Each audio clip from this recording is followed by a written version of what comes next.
Bonjour à tous et bienvenue pour ce 5e webinaire organisé par la Bourse Badois. Aujourd'hui, nous allons parler stratégie digitale pour vous aider à créer du trafic dans votre restaurant. Pour en discuter, aujourd'hui, nos invités sont le chef étoilé Thierry Marx et le responsable digital de Danone pour les eaux en France, Charles Jonez. Bonjour messieurs. Bonjour à Bonjour. tous. Nous abordons un sujet riche et très important pour votre réussite. Vous allez certainement avoir plein de questions pour nos deux experts, alors n'hésitez pas à les poser dans les commentaires. Nous vous lisons et vos questions serviront à animer les discussions. Nous commençons directement avec le premier thème. On va se demander si avoir un site internet aujourd'hui, est-ce que c'est vraiment indispensable? Chef Marx, c'est à vous la parole.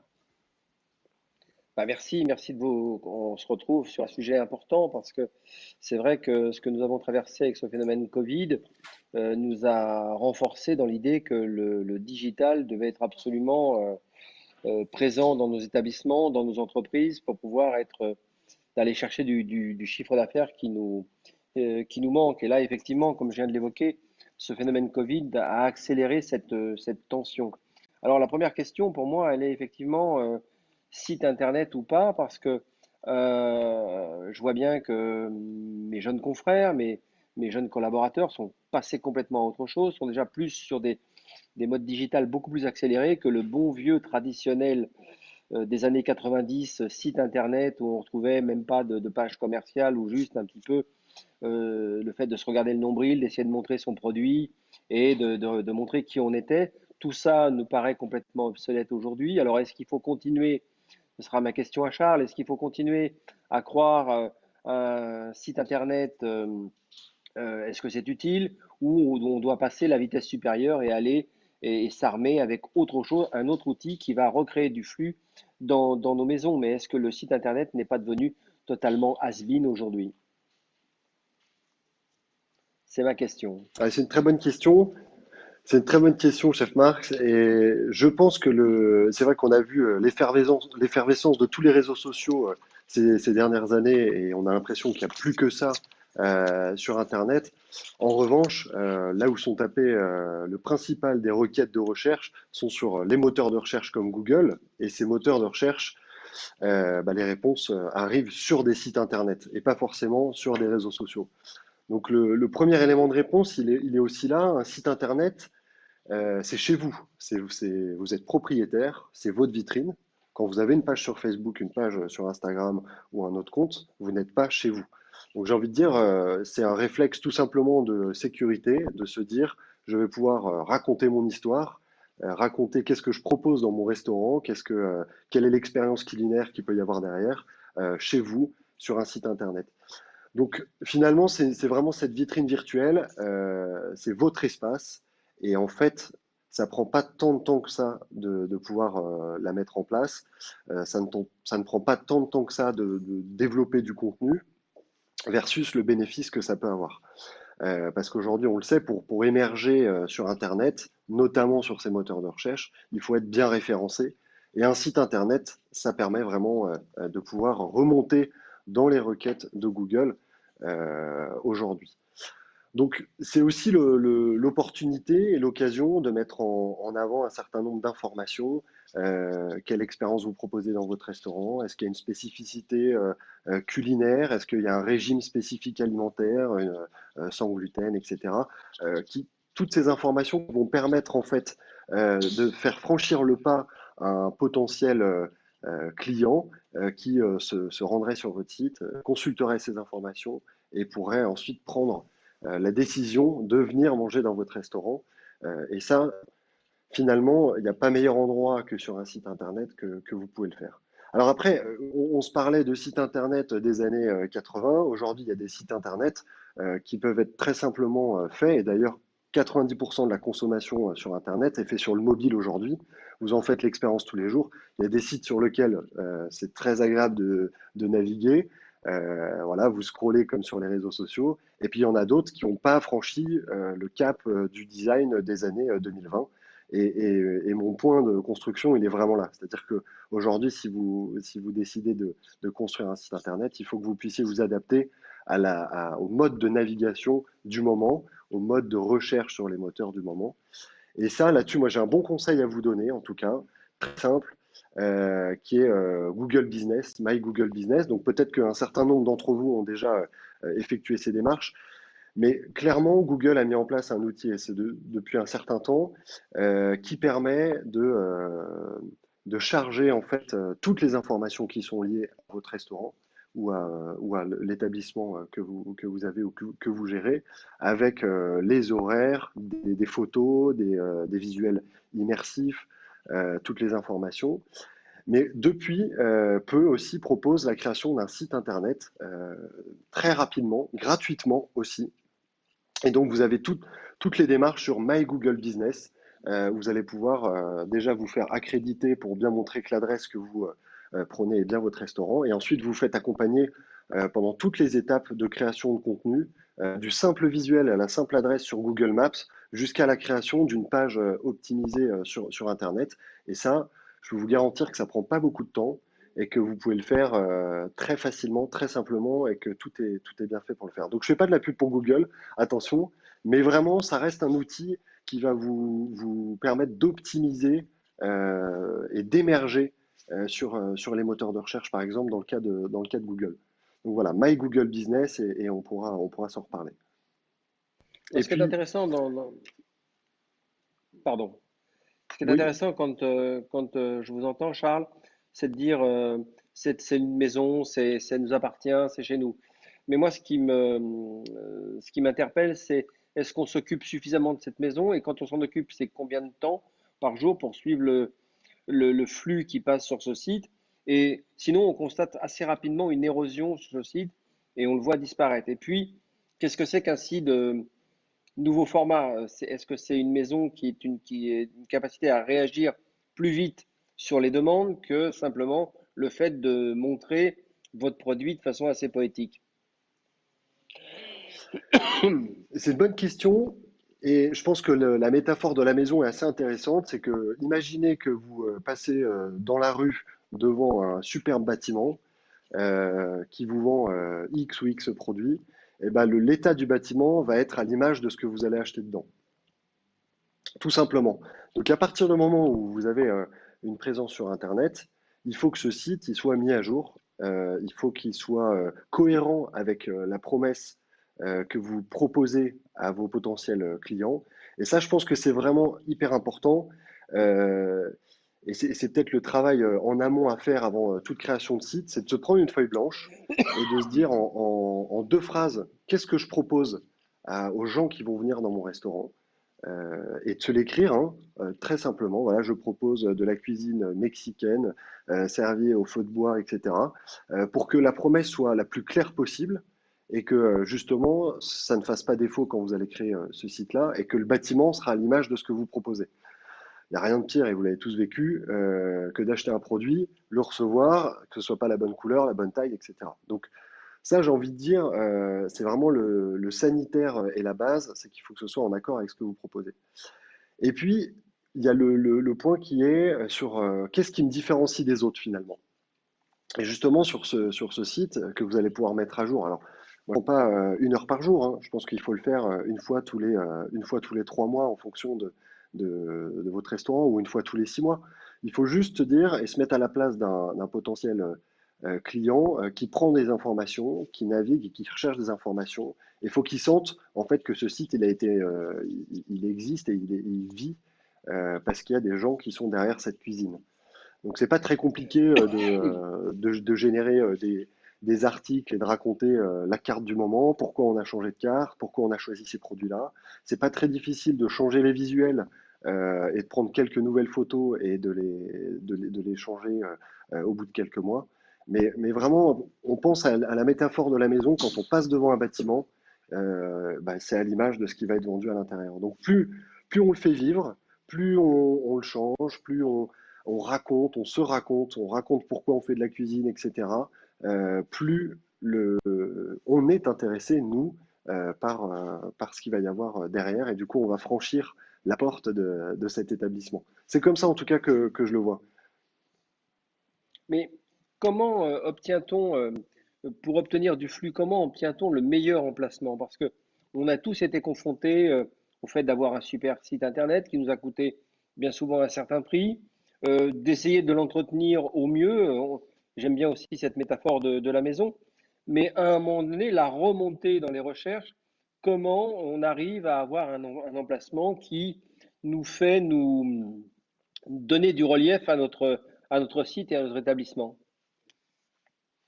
Alors, il y a deux choses qui sont importantes. La première, c'est qu'est-ce que vous proposez? Si vous avez des aspérités très fortes dans la cuisine que vous proposez, que vous êtes trois à Lyon à avoir un type de restaurant ou deux en France à avoir ce type de cuisine parce qu'elle est extraordinaire, forcément, vous allez remonter devant tout le monde quand vous allez taper cuisine mexicaine, Lyon, très spécifiquement.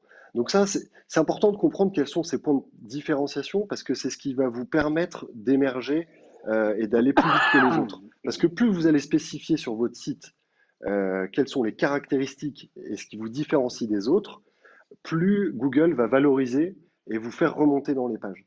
Donc ça vaut le coup de prendre le temps justement d'identifier ces éléments de différenciation. Si c'est un certain type de cuisine, un certain type de cuisson, un certain type d'origine dans la cuisine, etc., c'est autant d'éléments qui vont vous permettre d'émerger plus facilement.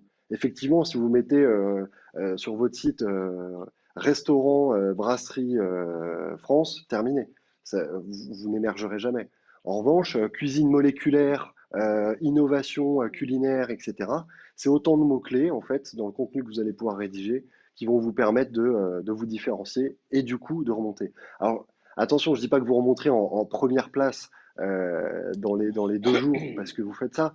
C'est un travail de long terme, mais c'est un travail qui vraiment, pour moi en tout cas, vaut le coup et le temps de vraiment se pencher dessus. Alors après, la deuxième chose, c'est on peut toujours payer Google pour avoir des annonces, et là on se parle plutôt de la présence sur les moteurs de recherche, pour pouvoir apparaître en premier, et c'est les trois annonces que vous voyez dans les résultats de recherche du moteur Internet. Et là, il y a une stratégie payante, et là, il y a des gens qui peuvent vous accompagner sur ce type de démarche, si vous avez vraiment envie d'être le premier à émerger sur telle ou telle requête liée à la cuisine. Très bien. Merci beaucoup. On a déjà quelques questions très intéressantes, dont l'une de Jérémy Ekman sur ce sujet. Alors, qui nous demande, voilà, le site internet est certes indispensable, mais utiliser les outils de communication tels que TripAdvisor, Google Business, Facebook Business, Uber, c'est quasi indispensable, non, car retrouver les horaires, le menu sur ces sites sont aussi, voire plus importants que d'être chez soi sur son site.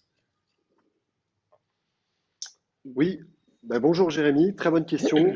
Et effectivement, une stratégie qui n'existe qu'avec un site, ça n'a pas de sens et ce ne serait pas cohérent, comme le disait le chef Marx dans son introduction, puisque il y a un ensemble de points de contact aujourd'hui sur lesquels les gens se rendent pour rechercher de l'information ou tout simplement commander, et on le voit avec toutes les plateformes de commande, de livraison à domicile ou de réservation. Donc tous ces points de contact que vous mentionnez, Jérémy, en fait, ils sont tout aussi importants à travailler. Ils sont plutôt à l'extérieur, donc on sera moins chez nous, mais par contre, on va pouvoir développer aussi notre présence dessus. Donc, indispensable aussi, parce que c'est là où on va aller chercher d'autres gens. Mais vous le savez, vous l'expériencez tous les jours, vous faites souvent une requête sur Google pour prendre des informations sur un produit, et puis après, vous allez aller sur une plateforme pour le commander, et ce sera la même personne derrière. Donc, plus vous arriverez à optimiser cette expérience, on va dire client, plus la personne franchira la porte de votre restaurant. Donc effectivement, si vous avez la capacité de le faire et d'être présent sur ces plateformes-là, il faut y aller. Je vois TripAdvisor, effectivement, TripAdvisor, c'est un outil merveilleux de référencement et qui peut vite vous faire gagner de la visibilité parce que la crédibilité qu'il peut y avoir derrière des commentaires, et c'est pareil, on le vit tous les jours quand on choisit un restaurant ou autre, elle est très très forte et on se base énormément sur le bouche à oreille qui était le premier média avant Internet et finalement TripAdvisor la digitalisation du bouche à oreille et on se dit que c'est vraiment important d'être dessus. Donc c'est pour ça que vous voyez souvent d'ailleurs il y a des restaurateurs qui vous proposent de laisser un avis sur TripAdvisor ou qui le mettent derrière leur carte de restaurant, en tout cas qui vous glissent à l'oreille le fait que si vous laissiez un commentaire positif sur TripAdvisor, ça les aiderait beaucoup à remonter en référencement sur ce type de requête. Donc TripAdvisor, c'est un vrai bon point. Et après, effectivement, tout ce qui est Uber, plateforme de livraison, etc., euh, c'est, euh, on se rapproche tellement de la partie transactionnelle où quelqu'un va acheter quelque chose qu'aujourd'hui, et on l'a vu les 6 derniers mois, on l'a encore plus vu, que c'est indispensable d'être présent sur ces plateformes. Alors, je dis pas forcément que Uber Eats, etc., mais tout ce qui est lié à la livraison à domicile va vous permettre d'accélérer, on va dire, le processus de décision d'achat parce que vous avez votre produit devant les yeux. Donc c'est finalement le site internet, toutes ces plateformes-là, on le schématise souvent dans le monde du digital en se disant on va chercher de la visibilité voilà, dans la masse, sur les moteurs de recherche, via le site internet, etc. Et l'objectif qu'il va y avoir une fois qu'on a eu un point de contact, qu'un internaute a la connaissance de l'existence de votre restaurant, c'est comment je vais pouvoir transformer cet internaute en futur client qui franchit cette porte. Et c'est autant de plateformes qui permettent de le faire. Donc on passe de la visibilité à la conversion. Ok, super, c'était très complet. Je pense qu'il doit être content. On passe à un deuxième sous-thème qui est: est-ce que je peux développer mon chiffre d'affaires en étant présent sur Internet? Bah, moi, je pense que présent sur Internet, ça veut dire quelque chose, mais moi, en tant qu'artisan, je conçois Internet, bien sûr, mais surtout que la promesse que je fais sur Internet soit réelle dans ce que je propose à mon client, dans l'attente de mon client. Donc, je dois faire attention de ne pas forcément aller passer mon temps sur Internet, mais me concentrer aussi sur la promesse que je fais et que la qualité de mon produit soit exceptionnelle pour me différencier, parce que on a évoqué TripAdvisor et on voit que dans TripAdvisor, on remonte des fois en tête d'affiche des produits qui sont bien loin d'être gastronomiques ou qui noient certains produits de qualité et on ne sait pas trop pourquoi. D'ailleurs, j'ai pas l'information, mais quand je regarde TripAdvisor, je cherche un arrondissement, par exemple, et je vois remonter d'abord dans les 10 premiers des gens qui, pour moi, sont loin d'avoir une identité culinaire forte. Donc là aussi, il y a une interrogation à avoir. Donc il faut vraiment se battre aussi sur la qualité de son produit, parce que, à mon avis, et Charles m'arrête si je me trompe, euh, si, euh, si la qualité du produit n'est pas là, la sanction tombera immédiatement. Donc c'est aussi ce phénomène du digital qui a accéléré finalement le temps. Et quand le client n'est pas satisfait ou la promesse n'a pas été tenue, la sanction est immédiate sur la notation. Donc on retrouve des fois des incohérences dans TripAdvisor, mais aussi on trouve par moments des promesses qui n'ont pas été tenues par l'artisan qui avait mis des choses sur son site ou qui avait communiqué pas de façon très claire sur son produit. Ah ouais, absolument. Moi, je suis tout à fait d'accord avec vous sur la cohérence, en tout cas, qu'il y a entre la promesse qu'on fait et ce qu'on retrouve clairement dans l'expérience physique quand on rentre et qu'on franchit la porte d'un établissement. Est-ce qu'on peut développer son chiffre d'affaires sur Internet? Pour continuer dans ce qu'on se disait au préalable, je pense que oui, bien sûr que, et on l'a vu ces 6 derniers mois, c'est-à-dire que pour les gens qui peuvent pas ouvrir physiquement un établissement, et finalement c'était assez caricatural, ça ressemblait à une dystopie, cette période des 4 mois de confinement, mais finalement très caricatural dans le mode de consommation des gens, parce que pas que sur le secteur de la restauration, ou pas que dans ce secteur-là, les gens ont quand même consommé et les chiffres du e-commerce ont bondi vraiment sur ces 3 derniers mois. Et forcément, il y a des gens qui vont rester, ils ont été recrutés sur ce mode de consommation, donc ils vont garder cette habitude de commander sur Internet. Si on rentre dans la restauration, toutes les plateformes de livraison ont aussi boomé pendant cette période pour aller livrer les gens qui ne pouvaient pas sortir de chez eux et qui avaient envie de se créer une expérience culinaire à la maison, qu'elle soit junk food, fast food ou gastronomique. Mais en tout cas, clairement, Internet a été le levier et ça reste bien entendu un moyen pour développer le chiffre d'affaires d'un certain nombre d'établissements. Et peut-être qu'il y en a certainement parmi nous qui ont développé cette stratégie-là.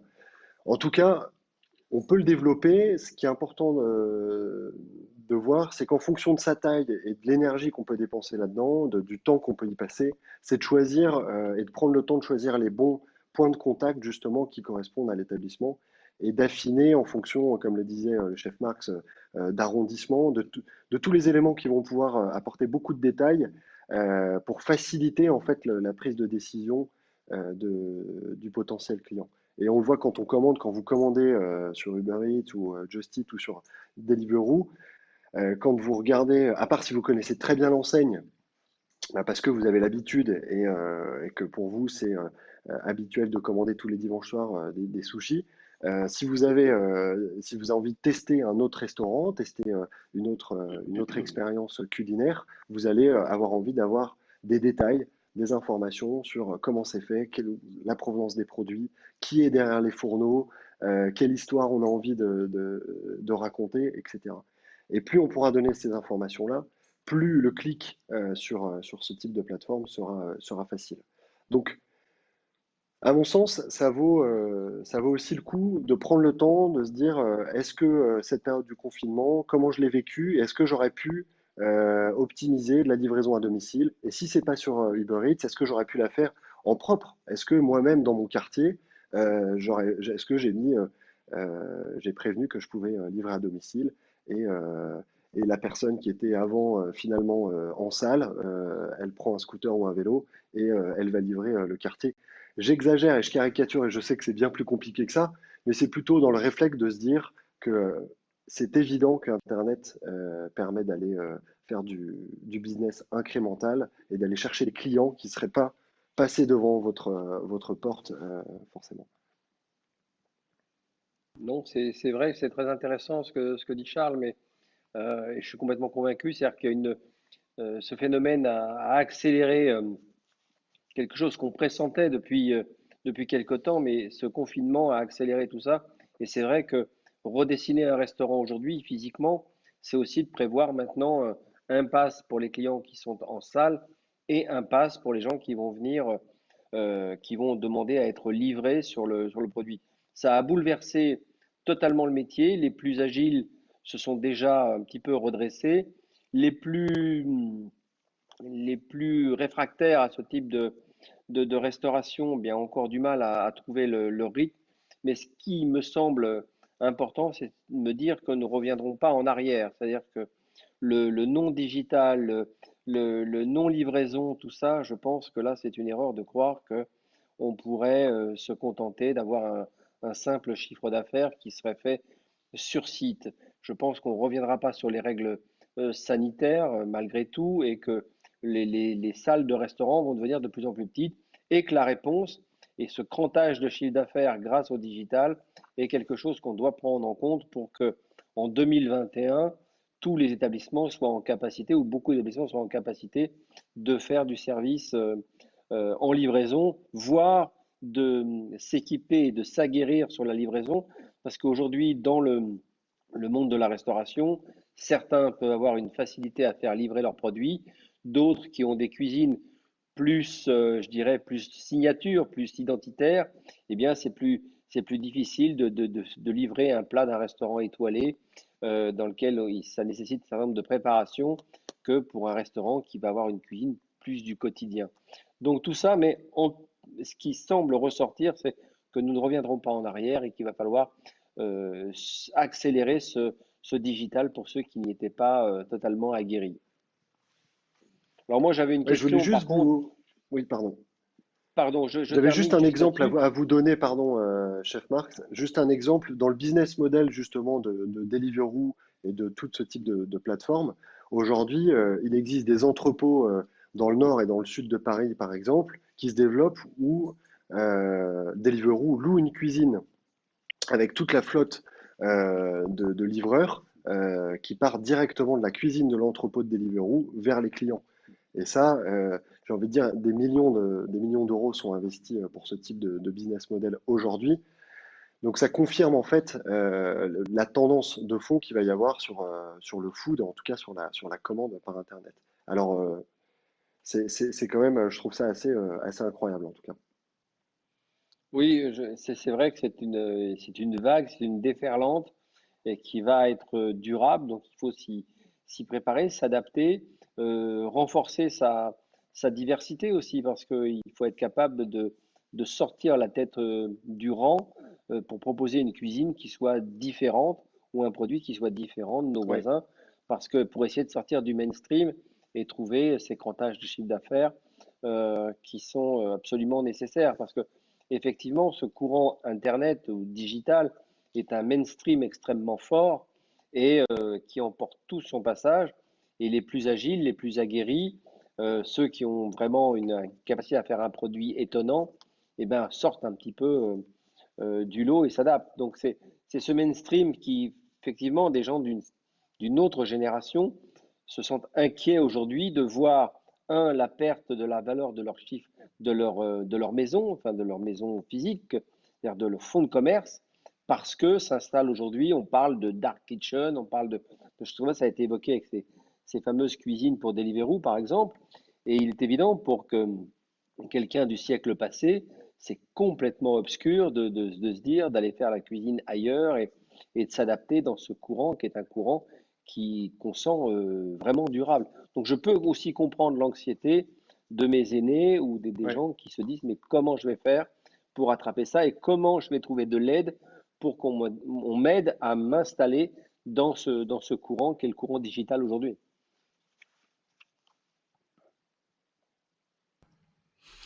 Merci beaucoup. On va juste avoir une petite question plutôt sur nos spectateurs qui ont des plus petites entreprises. Question de Christophe qui nous demande, voilà, pour les petites entreprises qui n'ont pas les moyens, comment est-ce qu'ils peuvent faire voilà, pour avoir un contenu assez intéressant sans non avancer trop de frais? Euh, Vraiment, le basique, en tout cas, le basique à faire, c'est vraiment Google My Business. Je pense que c'est le rapport temps et résultat qui est le plus efficace. Donc, je pense que déjà prendre le temps, Christophe, sur cette plateforme-là, on va jamais forcément jusqu'au bout. Prenez le temps d'aller peut-être voilà, sur cette plateforme, de la pousser jusqu'au bout, de pousser ses fonctionnalités jusqu'au bout. Effectivement, investir dans une cuisine de livraison à domicile, c'est certainement un gros investissement. Donc, le premier conseil que je donnerais, c'est vraiment de faire ce basique-là, d'être super clean et propre sur cette visibilité qui prend pas forcément beaucoup de temps, mais qui peut vous apporter beaucoup. Ok, je pense que c'est très clair.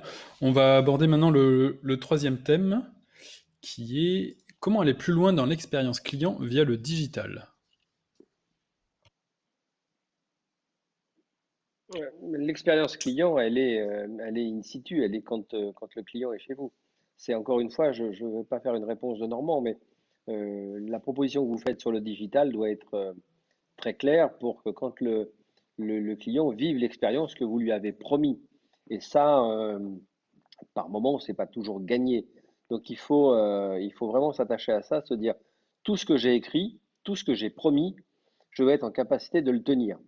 Et là, je vous avoue que ça peut, par moment, déraper. Il faut être très très clair avec cette promesse qui est faite sur le digital, parce que le retour de bâton, je le trouve extrêmement dur, extrêmement acide. Quand la promesse n'est pas au rendez-vous, eh bien, vous avez 15, 20, 30 avis sur votre établissement, et là, c'est assez détestable, et on voit une érosion assez rapide de votre chiffre d'affaires. Donc, attention aux promesses qui sont écrites et qu'elles soient tenues, sinon il y a un véritable risque. Ouais, je trouve que c'est une question difficile, hein, parce que expérience client, c'est un grand mot qui veut dire plein de choses. En tout cas, moi qui suis ni chef ni un spécialiste de la cuisine, ce que j'adore quand je vais dans un restaurant, c'est quand même ce que je ressens dans la bouche et c'est quand même ce que je vis autour de moi. C'est les couverts que j'utilise, le goût des choses, la forme, les couleurs. Et tout ça, c'est ce qui déclenche en tout cas chez moi des sensations qui sont principalement tournées vers le gustatif ou vers les autres sens, bien sûr. Et du coup, sur le digital, on peut pas forcément avoir tout ça. Donc, déjà, pour moi, c'est compliqué de prolonger l'expérience vers le digital quand on propose une assiette qui a des parfums, des saveurs, etc. Mais on a j'ai envie de dire la possibilité de pouvoir rendre via le digital, de rendre désirable un produit, de le rendre beau, de le rendre, voilà, de déclencher justement quelque chose de l'ordre du sexy qui donne envie d'aller vers ce produit et du coup euh, de se dire mais c'est dans ce restaurant-là que j'ai envie d'aller. Et je crois que euh, c'est peut-être pas aller plus loin, la question, c'est peut-être se dire comment je me sers du digital justement pour débuter l'expérience et peut-être donner envie, susciter l'intérêt, susciter, si vous faites de la cuisine autour de produits durables, de susciter de l'intérêt. Si vous travaillez tel ou tel produit, plutôt de la viande ou du poisson, d'aller chercher les amateurs ou les fans de poisson ou de viande, etc. Mais tout ça peut passer dans les mots, tout ça peut passer dans le visuel. On le voit, il y a des très beaux livres de cuisine, il y a des très, très belles manières de s'exprimer autour de la cuisine, et je pense que le digital peut servir à ça. Et voilà, moi je travaille pour cette marque Badois. Pour Badois, on veut rendre cette bouteille belle, on veut la rendre désirable, on veut que des gouttes d'eau perlent sur le long de cette belle courbe qu'est cette bouteille. Et je crois que c'est aussi ce qu'on peut faire en cuisine et quand on a un restaurant, c'est aller provoquer des gens qui vont vouloir avoir envie de venir chez vous parce que vous avez suscité quelque chose chez eux. C'est la base de mon métier, c'est de faire naître le désir. Et évidemment, ça Absolument. commence sur l'offre. Et encore une fois, j'insiste beaucoup là-dessus. Quand on a fait une offre, quand on a montré une jolie photo en se disant, voilà, j'ai attiré le client. Maintenant, quand il est là, il faut qu'il se retrouve dans les codes de ce qu'il a vu, soit sur votre site internet, soit ce qu'il a vu sur les réseaux, et se dire, ah ouais, j'ai envie d'y aller, il faut vraiment que je goûte cette cuisine, ce cuisinier ou cette cuisinière a l'air formidable. Je veux aller voir ça et je veux être acteur de cela aussi. Donc, je veux aller donner mon avis sur ce type de cuisine. Et ça, faire naître le désir, c'est toute la mécanique qui ne doit jamais s'interrompre. Et surtout, à la fin d'avoir fait naître le désir, il faut encore bien faire attention qu'il n'y ait pas de déception. Donc, il faut être, encore une fois, j'insiste beaucoup là-dessus, mais en cohérence avec ce qu'on a dit, ce qu'on a écrit, pour que ce client qui a eu le désir de venir chez vous, qui vous a finalement fait confiance sur du virtuel, eh bien, se dise, eh bien, il a donné de la mémoire à de l'éphémère dans du réel.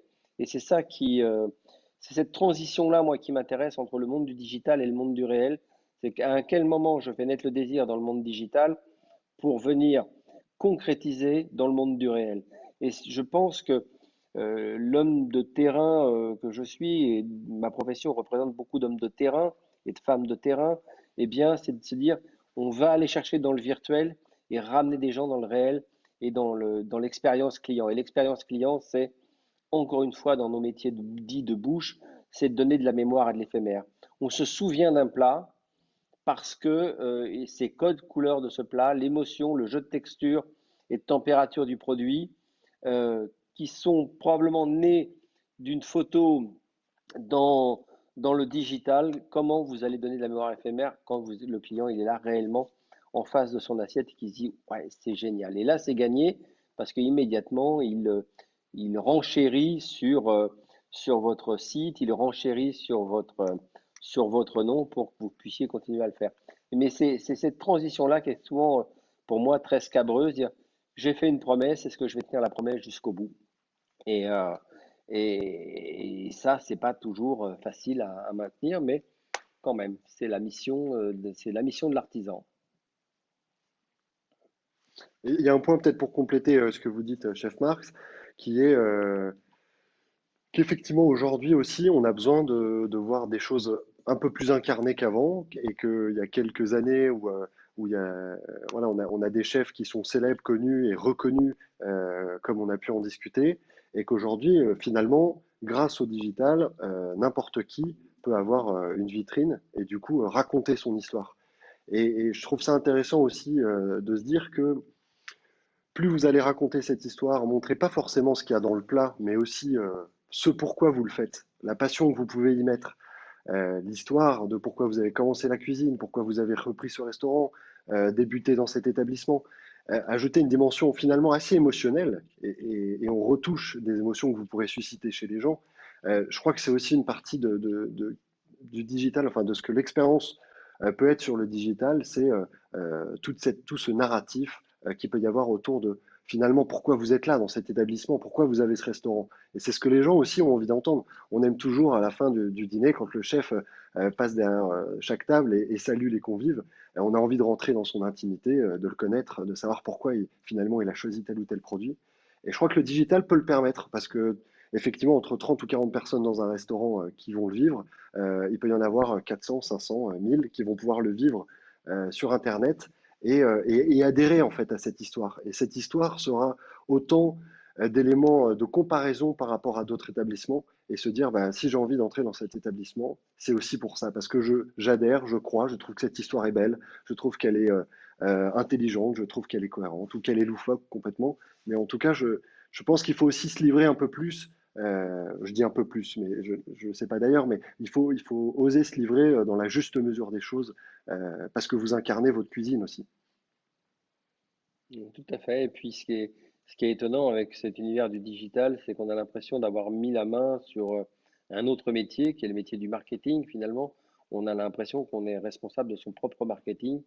Et c'est quelque chose d'assez perturbant par moment pour l'artisan que je suis, de se dire, tiens, c'est moi qui vais qui vais donner de la communication, c'est moi qui vais raconter mon histoire, c'est moi qui vais raconter pourquoi ce type de sourcing, etc., etc. Effectivement, on a l'impression qu'on a mis la main sur notre propre agence de marketing.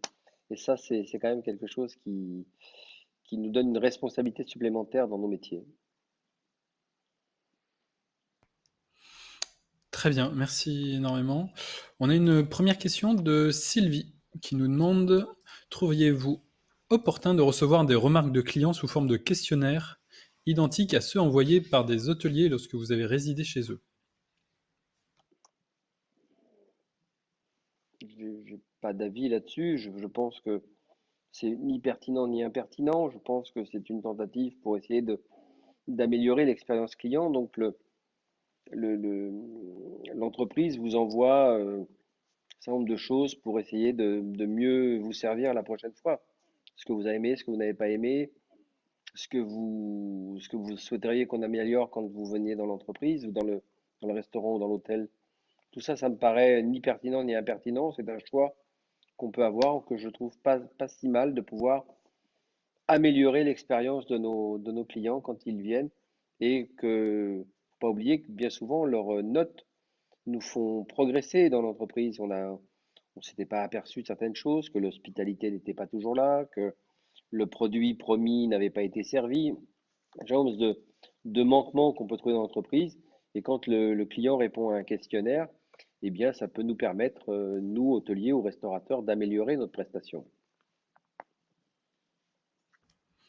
Très Ah bien. oui, tout à fait aligné. Euh, Je trouve il y a aussi une démarche de transparence et d'authenticité, de pouvoir se mettre en face de commentaires qui soient positifs ou négatifs, et que ça fait partie aussi peut-être de la posture de la personne qui est derrière et qui demande justement des retours euh, à l'expérience qu'il a proposée. Donc après, c'est plutôt dans la manière de le faire. Recevoir un mail à 7 heures du matin quand vous avez dîné dans un restaurant la veille en vous demandant si vous avez passé une bonne soirée, je suis pas certain que ce soit le meilleur moyen de le faire. Mais il y a certainement des éléments, et il en existe aujourd'hui, pour trouver le bon moment, pour aller chercher un retour à un client et utiliser tout simplement ce qu'il a au restaurant, une carte, un support qui lui est donné pendant son dîner ou son déjeuner, qui va peut-être lui permettre d'aller sur un site, laisser un avis, que vous pourrez vous-même réutiliser sur votre site en affichant ce témoignage de la soirée qu'il a pu passer ou du déjeuner qu'il a pu passer. Mais dans la mécanique, oui, c'est intéressant. Ouais. Parfait. Bon, bah, je pense que c'est très clair. On va passer au dernier thème, qui est: le digital peut-il m'aider à générer du trafic dans mon restaurant?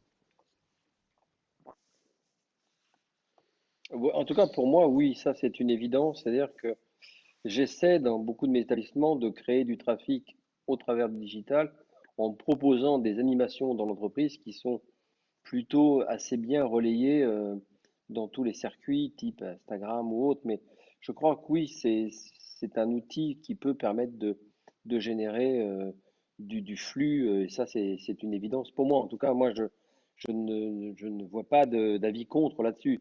Ça crée du flux, mais encore faut-il créer du flux, il faut déjà créer de l'animation dans l'entreprise. Qu'est-ce qu'on y fait? Qu'est-ce qu'on y mange? Qu'est-ce qu'on y boit? Comment ça se passe? Quels sont les collaborateurs? Qu'est-ce qu'on a choisi comme produit? Comment on surjoue ça par moment pour que ce soit filmé et ensuite redistribué sur les réseaux pour donner encore une fois cette attractivité de venir dans notre établissement plutôt que dans un autre.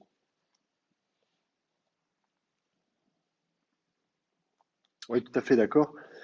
Moi, j'ajouterais de manière un peu plus technique pour me limiter aussi à mon métier. En termes de mécanique, il y a de toute façon des éléments qui peuvent, sur le digital, vous permettre d'amener des clients chez vous.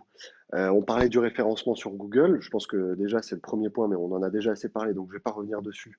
Mais voilà, assurez-vous d'une présence solide et consistante sur Google My Business.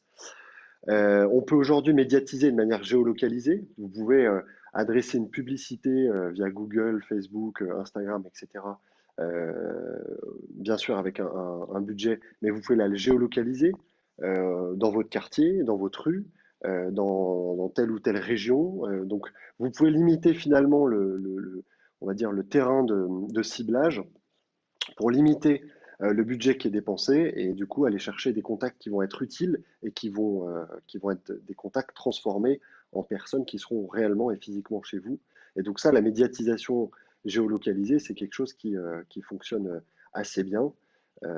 Et quand je dis médiatisation, c'est une publicité sur Internet, bien entendu, mais qui est affichée qu'à certains endroits ou qu'à certains moments, qu'à certains horaires de la journée. Donc, faut, comme le dit le chef Marx, voir ce que vous mettez dans cette publicité, par contre, pour attirer ces gens.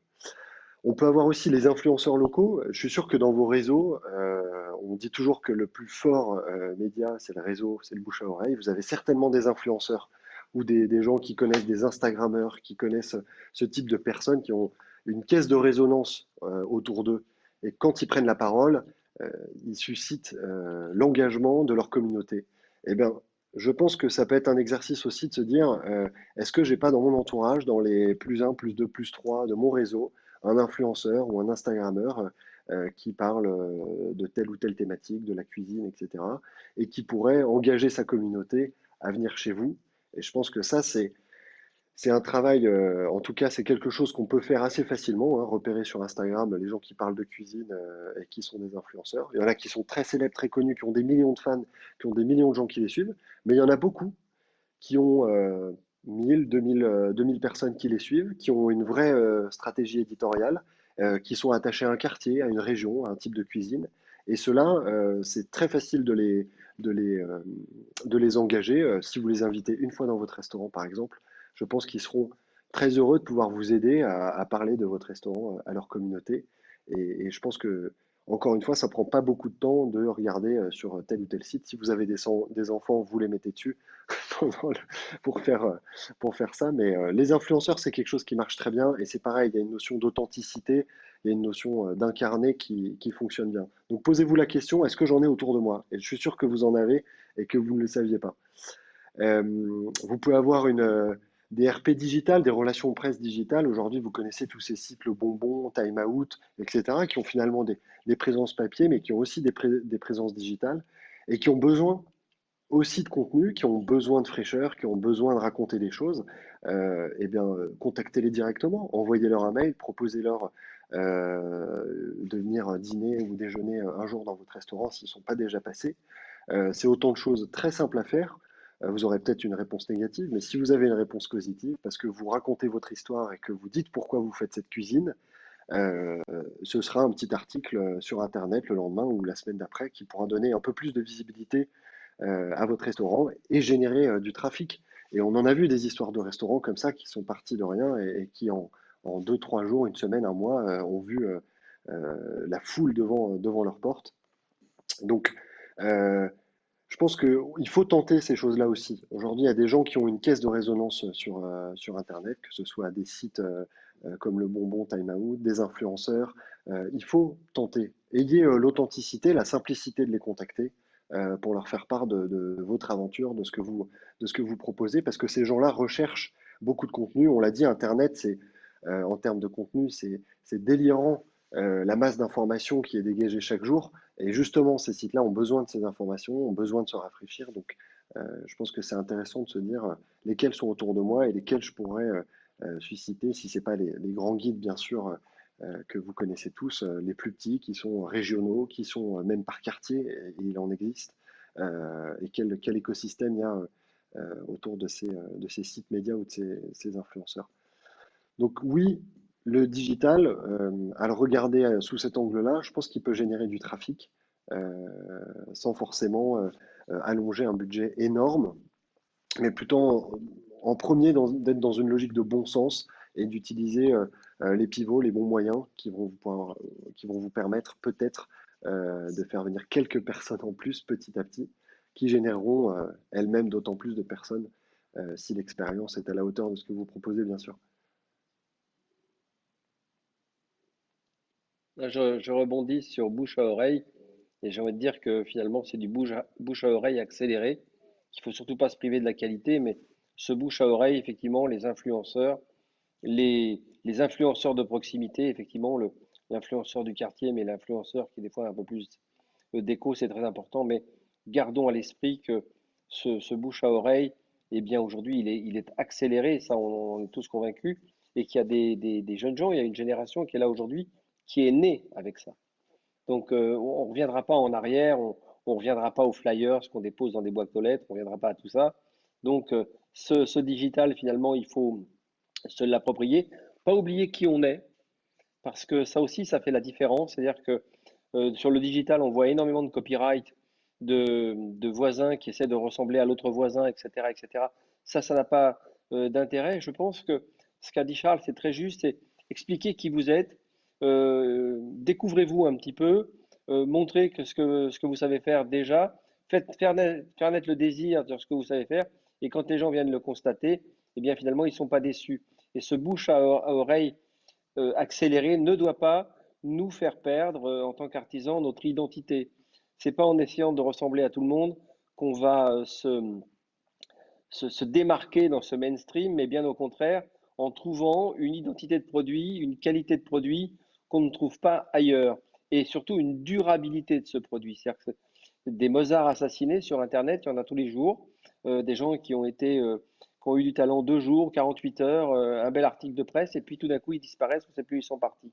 Donc effectivement, cette accélération de ce bouche à oreille doit ne doit pas vous faire perdre de vue qu'il faut savoir qui on est, qu'est-ce qu'on veut démontrer dans ce métier, et montrer qu'on en a sous le pied pour durer. Et ça, c'est dans votre identité que vous allez pouvoir le définir. Ça, je crois beaucoup à cela parce que quand je regarde des comptes Instagram, je me dis, aujourd'hui, on Instagram énormément de choses chez qui on continue à aller. Donc, c'est ce que je voudrais vraiment insister beaucoup là-dessus, c'est sachez qui vous êtes et trouvez votre relief, trouvez la qualité de votre produit, et finalement, vous allez trouver que le digital, c'est très sympa. Maintenant, si vous essayez de copier en permanence le voisin ou suivre des tendances, eh bien, vous n'aurez pas votre propre style, et là, eh bien, évidemment, une tendance en balaye une autre, et ça, on sait. Et j'aimais bien cette phrase de Coco Chanel qui disait les modes passent, le style reste. Et il y a un style que vous devez imprimer quand vous faites ce type de métier, quand vous êtes dans l'alimentation, quand vous voulez nourrir les autres, quand vous voulez faire plaisir aux autres, n'oubliez pas ce côté de faire plaisir aux autres, eh bien, ça doit passer par l'identité du produit et la qualité de votre produit. Parce qu'effectivement, à mon avis, on est balayé, mais à force de tsunami digital, très très rapidement quand vous êtes simplement dans le copyright de tendance. J'ai été trop long, non? Non, non, non, non, c'est très bon. Non, Hop c'est là, bien. merci beaucoup. On a une question un peu pratique de Paul qui nous demande, voilà, c'est difficile pour lui de trouver du temps pour le digital. Combien coûterait l'aide d'une agence ou d'un prestataire tous les mois? 3 millions, non, euh, non, non. Tout dépend bien sûr de la taille et de l'ambition que vous voulez mettre derrière cette stratégie digitale. Clairement, il faut se poser déjà pour savoir jusqu'où vous avez envie d'aller. Entre créer une dark kitchen chez Deliveroo et optimiser votre présence sur les réseaux sociaux, sur les sites ou sur d'autres plateformes, c'est un peu différent. Euh, Il y a le point de bon sens qui est dans mon réseau, qui je connais. Je pense que c'est intéressant de se poser la question parce qu'il y a beaucoup de freelances en digital qui sont disponibles, qui ne sont pas forcément des agences, qui ne sont pas forcément justement des gens qui vont vous prendre beaucoup d'argent en honoraires, ou en tout cas, ce sera transparent et authentique. Donc, je pense que c'est bien de se poser cette question-là, de se dire dans mon réseau, est-ce que j'ai des gens qui travaillent déjà là-dedans? Et sinon, de regarder les gens qui sont plutôt en freelance et qui marcheraient à la mission, qui par exemple travailleraient quelques heures effectivement par mois pour vous.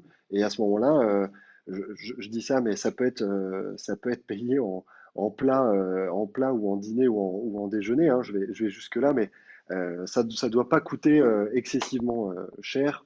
Je ne vais pas vous donner un prix ou une fourchette parce que vraiment on peut tout avoir et on pourra peut-être en discuter sur des, en privé sur l'Instagram de Badois, mais je pense qu'en termes de bon sens, posez-vous la question si vous avez un freelance qui est pas loin de vous et qui connaît ce type de métier. Moi, quand j'ai commencé dans le digital, j'avais pas eu de formation dedans et j'ai tout appris par expérience. Ça veut dire que la génération qui est après moi, et j'ai à peu près 35 ans, euh, a tout appris, a été formé à ça. Donc, il y a forcément chez les plus jeunes des gens qui sont autour de vous, qui peuvent vous aider à structurer votre approche, à, sous- et sans que ça vous coûte, à mon avis, des milliers et des cents. Donc, dans la stratégie du bon sens, vous trouverez forcément une solution. Et après, si vous voulez vraiment aller de manière très agressive, basculer votre business model sur du 100% digital, type livraison à domicile, etc. Là, effectivement, il y a un coût agence avec tout ce qu'il peut y avoir derrière, mais on se parle d'un autre type d'investissement dans l'accompagnement. Très bien, c'est très Je clair. ne sais pas comment vous avez fait, Euh, vous, Chef Marx, d'ailleurs, sur ce sujet-là, si vous avez au début, quand le digital justement est apparu il y a quelques années, un point crucial pour le fooding, pour les chefs, pour la gastronomie, comment vous avez fait? Vous avez pris quelqu'un Alors, c'est que vous connaissiez, ou plutôt une agence, plutôt. non, pas du tout. Au contraire, j'ai fait à peu près ce que vous avez évoqué, Charles.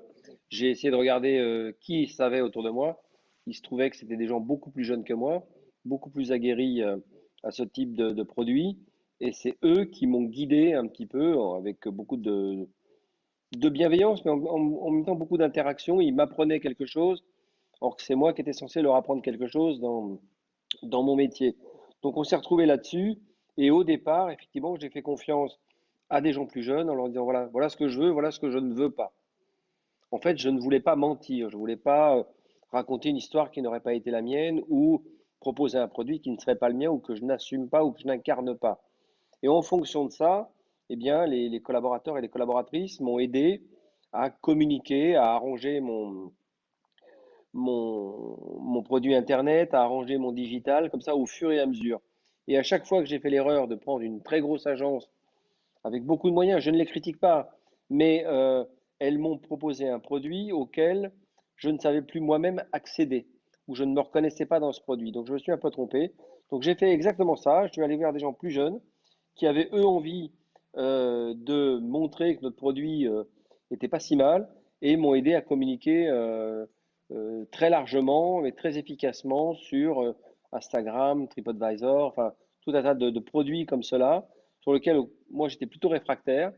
Et en leur disant ce que je voulais et ce que je ne voulais pas, eh bien, on s'est guidé et puis finalement on s'est positionné assez facilement, ni trop ni trop peu.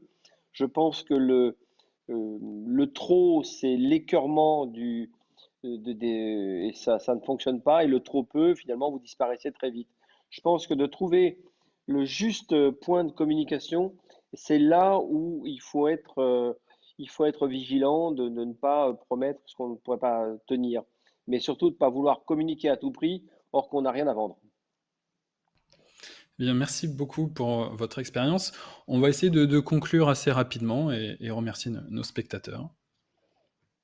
Je commence ma petite conclusion, mais ça va être à peu près la même tout au long de ce que j'ai évoqué tout au long. Je pense que le digital, on y était, maintenant on y est plus. C'est-à-dire que ce phénomène de confinement a accéléré ce besoin digital, a augmenté très largement notre réflexion sur le digital en termes de chef et de chef d'entreprise. Et aujourd'hui, bien évidemment, on s'est donné quelques semaines pour améliorer notre action digitale sur nos entreprises. Donc, vous voyez que on tient ça vraiment dans la ligne de mire pour aller cranter du chiffre d'affaires sur 2020, stabiliser notre digital et être 2021 en étant très, très, très près sur les réseaux, sur tout ce qui est click and collect et puis tout ce qui est matériel qui va permettre au monde du food and beverage d'aller chercher du chiffre d'affaires de façon beaucoup plus large. Moi, j'étais très heureux de passer cette heure avec vous, en tout cas.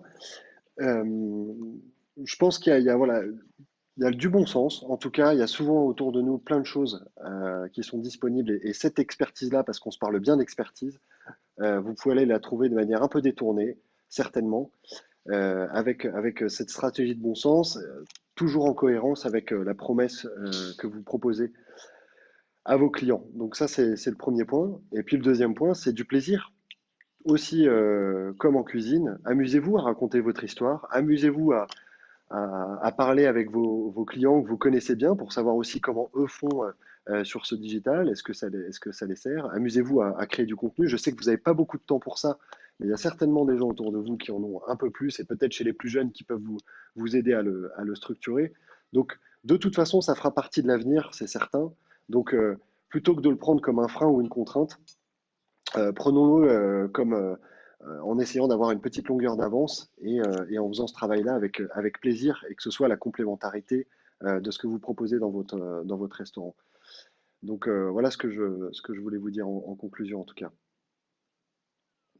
Ben, merci, moi c'était vraiment agréable de partager avec vous sur ce métier, sur ce que je ne connais pas très bien, qui est le digital. Et puis de dire que j'ai passé aussi de très très bons moments sur ces webinars avec Badois, la bourse Badois, enfin, tout ce qu'on évoque pour être présent dans nos métiers de l'hôtellerie-restauration et notamment de la restauration. Et je crois qu'on peut nous retrouver sur www.badois.fr, il me semble, si j'ai bien appris ma C'est réplique. possible. En tout cas, ça a été un réel plaisir de faire ces webinars parce que à chaque fois, ça a été des échanges extrêmement enrichissants. Dans ces périodes assez anxiogènes qu'on vient de connaître, eh bien, il faut sortir, à mon avis, de l'hypnose Covid, avec beaucoup de sécurité, bien sûr, mais aller chercher les chiffres. Alors, retrouvez-nous sur www.badois.fr pour pouvoir en replay voir les webinars qu'on a réalisés. Pardon. Merci à tous en tout cas d'avoir été avec nous. Merci.